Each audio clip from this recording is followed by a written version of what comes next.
Hey guys, welcome back to my YouTube channel. My name is Simran and I am so happy to see you here. Today's video is quite personal because it's about my experience growing up as a child of first-gen immigrants in Canada. Growing up in an immigrant household was a very different experience that I had from my peers around me. I grew up in a very small, predominantly white town in Canada, so there weren't a lot of people around me that I could relate to. In fact, it wasn't until high school when I went to a bigger school where I met people who've had similar experiences to me growing up, and I started feeling a little bit more normal rather than sort of alienated from everyone around me. So for anyone wondering how it's like growing up in an immigrant household, or if you're looking for someone to relate to, this video is for you. Without further ado, let's get started.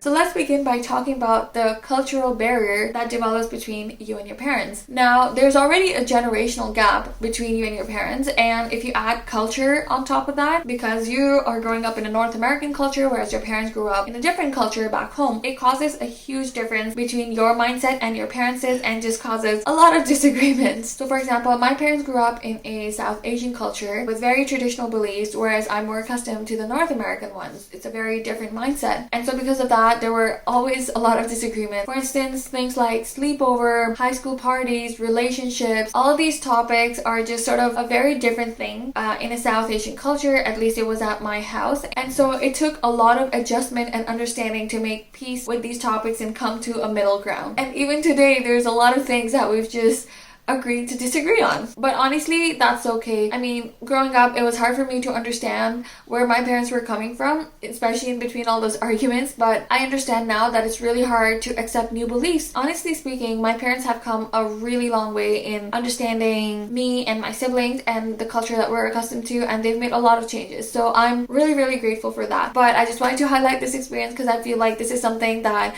every immigrant child has to go through. Okay, next, let's talk about the immigrant guilt. Now, for those of you who grew up in an immigrant household, you know exactly what I mean. It's that hyper awareness of the sacrifices that your parents have made to give you a good life. And it's not like your parents tell you of those sacrifices, it's just that you see it every single day right in front of your eyes. So whether it was watching your parents work long hours or in jobs that they were too qualified for, whatever it was, you saw it happening. So from a very young age, you felt that guilt and carried this immense pressure not to disappoint your parents. Pretty much all my immigrant friends have the same mindset. I mean, my sisters, them, me, we all became extremely independent from a very young age, getting our own jobs, paying our own bills, just to lessen that burden on our parents. And it's not like someone forced us to do it. We were all just doing it by choice. It's something that when I tell people, they sort of become surprised. Someone who hasn't had the same experience as me, they're like, why do you need to do this? You don't really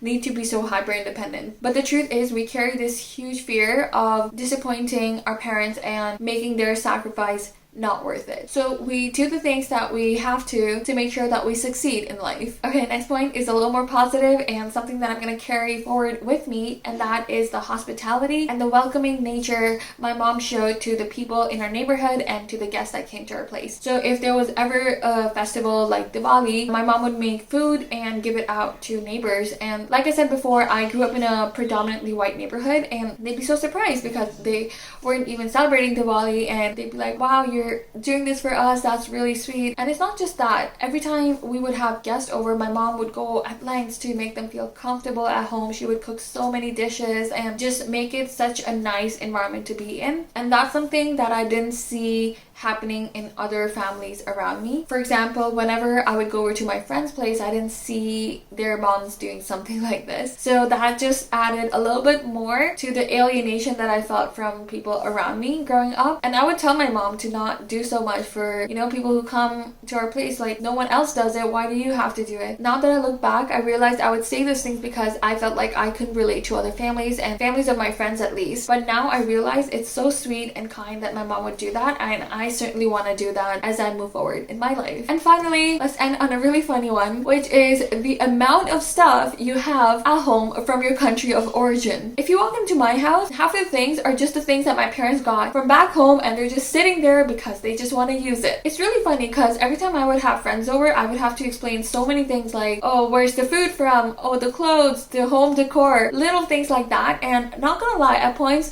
I felt embarrassed about it because it's just something nobody else had, and I didn't know why I had to explain everything to other people. But now that I think about it, it's really cool to have different things, and it's just a reminder of your culture and the experiences that your parents have had, and so that's cool. Alright guys, I have just scratched the surface of my experience growing up in an immigrant household. There is so much more to talk about. I could probably do a 10-part series. Anyway, I hope you found this video entertaining and relatable. So if you liked it, please give it a thumbs up, share your experience in the comment section below, and don't forget to subscribe. Thank you so much for watching, and I will see you next time.